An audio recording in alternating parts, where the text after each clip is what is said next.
totally interested in what other people were doing. So if it was another artist, he was absolutely interested in what they were doing, what ideas they were putting into the art, and how the outcome would be. He was wonderful that way.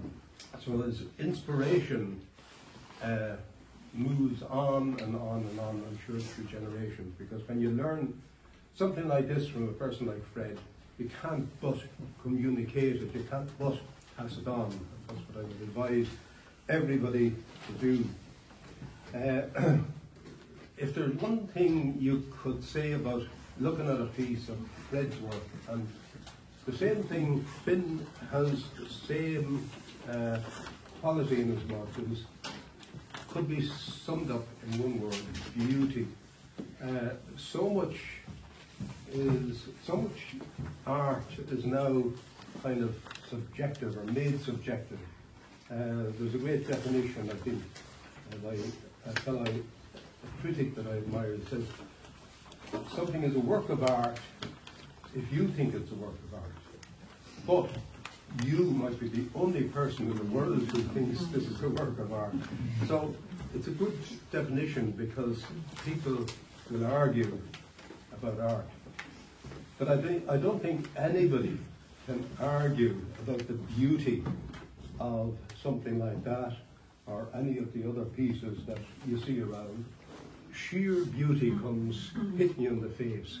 And the same with Finn's work. All that I've seen of Finn's work has the same quality. It's amazing.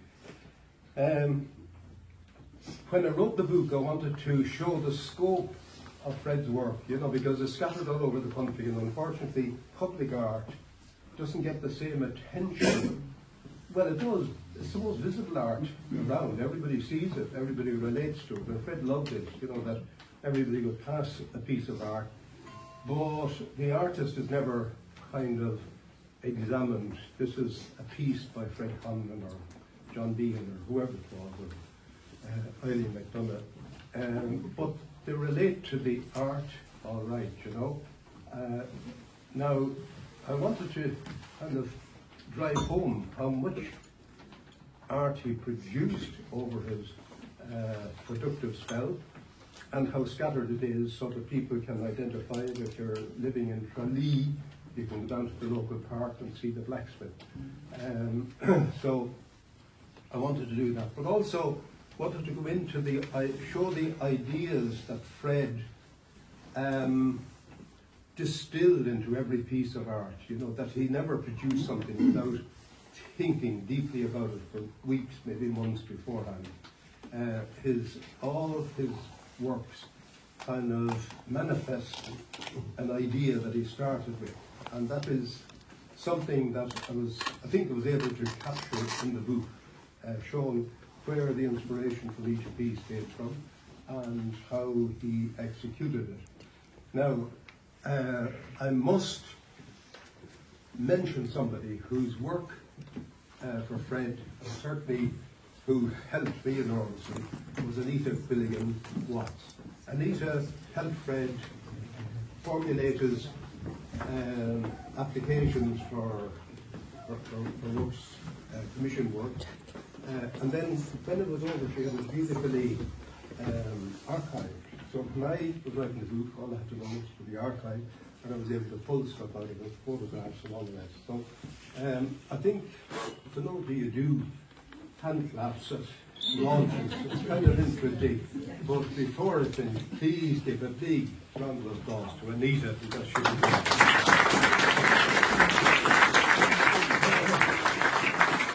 thank you very much, and enjoy the exhibition, and I know you will.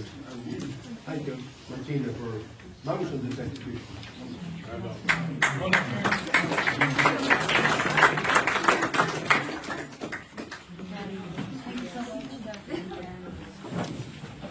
I'd like to invite sculptor Eileen McDonough to officially open the exhibition. Okay, well, look, it's great to be here, and it's just great to see all the colleagues from the RTC all those years ago. Was it 1978 we were there? And no wonder Martina found it hard to get cueless, because everybody, you know, was just full of conversation for each other. So I have a script and I have to stick to it, and it's a bit long, but I hope it's not too long. So anyway, look, I was expecting Jackie and Seamus here to open this, and they would have had lots of anecdotes about Fred and what a great teacher he was. And I had already said that you've heard the anecdotes, and reinforcing the fact that he was an inspirational tutor and colleague, and leaves no doubt that he was an exceptional teacher. And I'd just like to add one insight to these stories that'll be going around afterwards anyway. So when we were in the sculpture department, Fred held a slideshow on a Friday evening or a Friday afternoon. And as it became kind of known that he was doing it, it became more popular, and we were all crammed into a little room where he introduced us to the work of the great modern sculptors, like, and these were great exotic names to us back then: Brancusi, Giacometti, Modigliani, Arp, Lipchitz, Le Corbusier, Matisse, and an endless list of sculptors. It went on all afternoon in a cloud of cigarette smoke. And when it was finished, we came out all buoyed up, buoyant, as if we had some sort of spiritual experience. We were so enthused by the whole thing. So Fred, he taught us how to look at these works of art and how to analyse and appreciate them. And these insights then helped us to critique our own work. Years later, when we visited galleries abroad, it was such a joy to encounter these works in the flesh. They were like old pals. We knew them intimately. So now I'm going to give just kind of as the story of Fred very quickly, you know, as he went on through life. He studied under Donald O'Murrough in the National College of Art and Design from 1962 to 1967. And his was a classical education, covering figurative art in all its forms, both abstract and classical: carving, modelling in clay, and drawing and painting. He became proficient in all of these almost now abandoned skills: mould making and plaster casting, etc. And he thrived under O'Murrough, who instantly recognised his talent, saying he was beyond exceptional. And it's a testament to Fred's talent and maturity at that time that he became assistant professor in the NCAD, where he had studied only 2 years before that. In this time, he also worked in O'Murrough's studio on various commissions around the country. So Fred finally wound up back in Sligo, where he set up the department in the then fledgling regional college, now Sligo's ATU, where he ran the sculpture department from 1972 to 1978. He was a consummate teacher, inspiring many of us to pursue a career in art afterwards. In the latter years of his time in the college, Fred started to exhibit and make work again. And this awoke in him the passion for sculpture that had never gone away. And after over 20 years devoted to teaching, he took early retirement from work to pursue his art.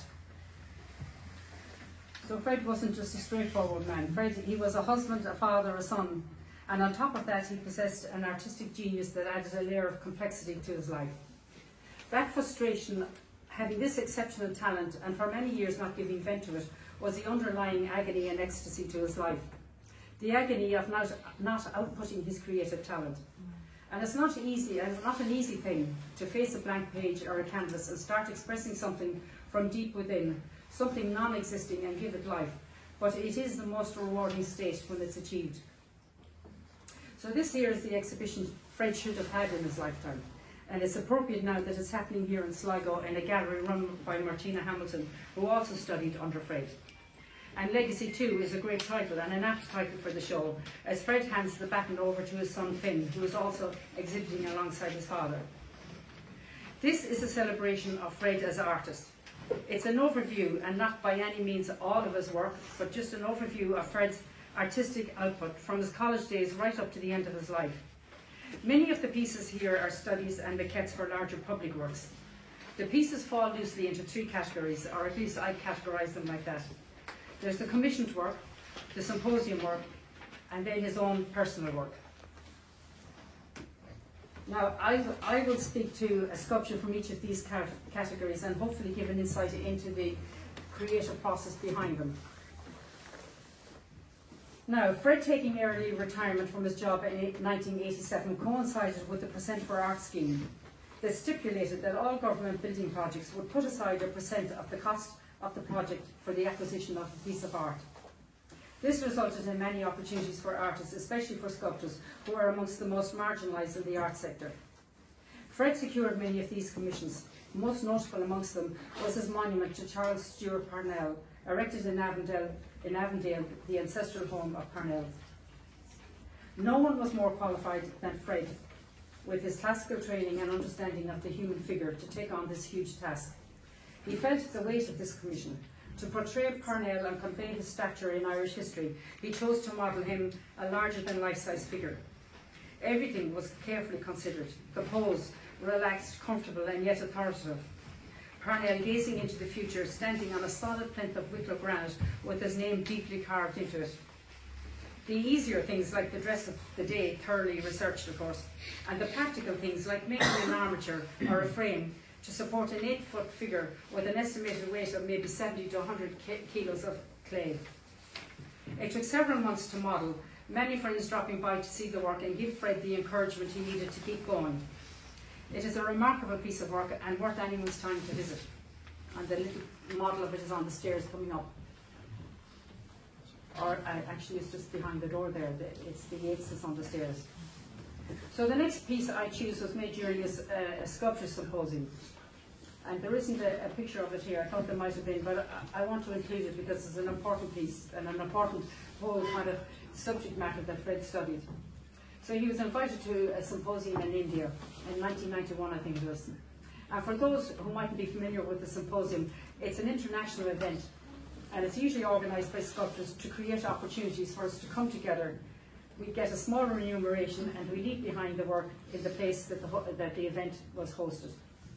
So free from the constraints of commissioned work, sculptors can experiment more and explore other aspects of their creativity. Now, I worked in many symposia with Fred, and he loved these occasions and drew people to him because it was so obvious he was in control of what he was doing. Organisers wanted to facilitate him, again because he knew what he was about. He worked well within a creative framework, such as he had in his college days, or a symposium, and laterally in the Sculpture Centre in Manorhamilton.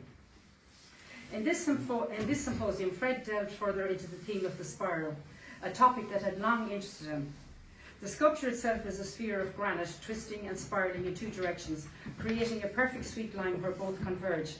It is a feat of skill and mastery to release this form as if bursting from its block. Fred, as with all his sculpture projects, carefully considered the placement of the finished piece, mounting it on a granite dome set within a spiral motif echoing the sculpture. This sculpture represented the physical manifestation of the other spiral, the spiral of life that held much sway in Fred's philosophy. During his illness, he returned to the spiral again, this time to help him to come to terms with his own unravelling life and to find a path through the maze. And this is a quote from Fred. "My work has been in conjunction with the spiral. The centre is everything. There is nothing without a point of energy. There is in nature and man a great centre of force. For me, what matters now is to be part of that continuity, the second dance of the spiral. My energies are going in a positive flow. This will give me courage and sustenance. I need to have a power greater than myself." That's a direct quote from Fred. So now the last category of Fred's work that I address, and there's a lot of these pieces here, is the work Fred did prompted by his own inner need, an intuitive response found in his drawings and small sculptures. With a complete understanding and mastery of his material, clay, wood, pencil, paint. He often espoused there was no difference in the disciplines of painting, drawing and sculpture. Whether you're pushing a pencil around a page, or paint with a paintbrush, or your thumbs with the clay, the end result was the same. The important thing was understanding your medium. And Fred had an innate understanding of materials and the skill to manipulate them. It can take a lifetime to arrive at this understanding, but Fred had it intuitively. Take a look at the little sculpture there, this little exquisite little sculpture, Repose. If I'm right, this was carved in wood originally as a knob for a post on the stairs. It is a beautiful little carving, the barest detail conveying their restful figure. It shows no sign of being laboured over. The same can be said of the wood carving on the cross, so that one is just here. It was a wood carving originally. You get the sense that it could have been whittled while sitting beside the fire. Fred had that ability to strip away the unnecessary stuff and get to the essence of the subject. The piece, Drummond Down, it's here too, is also pared down to its relevant elements. The mother and child theme featured regularly in Fred's work. Then there's the playful drowning of Turgis here, this one here, with the interplay of limbs, like circus acrobats full of rhythm and movement. And you were referring to this area about the negative space and the positive space. We had a lot of that in college, and we have it here. And now we understand it. Of course, we didn't back then. So what's this negative space, positive space? A big pile of chairs, as Nuala used to stack up in the room, and we didn't have to draw the chairs, which was bad enough. We had to draw the space between them. So here we are. So now I can't leave the whole thing without saying a few words about Finn. So Finn, Fred's son, of course, the youngest of the family, and I've known Finn since he was a baby, together with his siblings, Orla, Lane, Niall and Porrick. Finn came late to sculpture, as it was not his first subject of choice, but interest in sculpture led him to enrol in night classes in NCAD. It is no surprise that he gravitated to sculpture. To quote himself, it's in his DNA. Finn went down the teaching route, like many of us, and I have met all my other colleagues here from back then in the college, and we all ended up teaching. It was the only thing back then. You ended up down the road of teaching. So Finn had a teaching job in London for 8 years, and I was there. I visited often, and he travelled across the city, getting up at 6 o'clock or 6:30 in the morning, leaving home to return late in the evening. Yet he still managed over all this time to fit in the odd piece of work made during his holidays and trips home. His dedication is all the more inspiring because it would have been much easier to give up. His work on display here speak of thoughtful dedication. The collection is comprised mostly of carved stone pieces, studies and investigation into material. They chart a growth in confidence and exude a zen-like calm, reflecting the character of their maker as Finn navigates his way. Finn himself, a father now, and very involved in the raising of his son, still pursues interest in sculpture. I was delighted when he told me he was enrolling in architectural stone carving at the renowned City and Guilds in London. Finn deserved this more than any young artist I know. This was his chance to see what it might be like to have one's own studio or to have passed through our college. To be able to carve stone every day, to be in that atmosphere of learning, exchanging ideas, discovering new tools, etc. And I'm not at all surprised that he was singled out for the British Art Medal Student Award and the other accolades that followed. And I have no doubt that there are many more to come for Finn. I wish him well in the upcoming exhibition in Milan and all the exhibitions and commissions that are sure to follow. So to conclude, I'm going to leave the last words to Fred. Sculpture is for me a vehicle which enables me to express my humanity and mark my existence in time. It gives expression to my cultural and historical roots. It enables me to explore my spiritual and intellectual facilities. The work I create is physical. It is an invitation to a circle in a space, to touch, to sense, to contemplate. Sculpture is my mantra, a celebration of life and time. Thank you.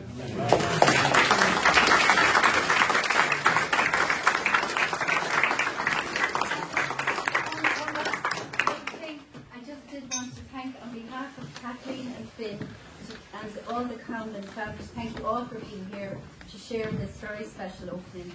And I'd also like you to invite you to another event in the gallery which happens on February 8th, when we will have Martin Enright, who's here, and we will have Jack Hart again to talk about and celebrate the life and work of Fred Conlon. Finally, please enjoy a glass of wine.